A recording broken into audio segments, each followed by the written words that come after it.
அஸ்ஸலாமு அலைக்கும் வரஹ்மத்துல்லாஹி வபரகாத்துஹு.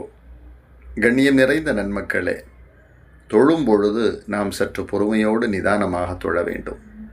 சில நண்பர்களை பார்க்கிறோம், அவர்கள் வேக வேகமாக தொழுகிறாங்க, வேக வேகமாக ருக்கு செய்வாங்க, வேக வேகமாக நிமிருவாங்க, வேகமாக சுஜூது, வேகமாக உட்கார்றது, வேகமாக அத்தஹியாத்து, டப்பு டப்புன்னு ஒரு நிமிஷத்தில் 4 ரக்காத்தை முடிச்சிருவாங்க. இது தொழுகை அல்ல.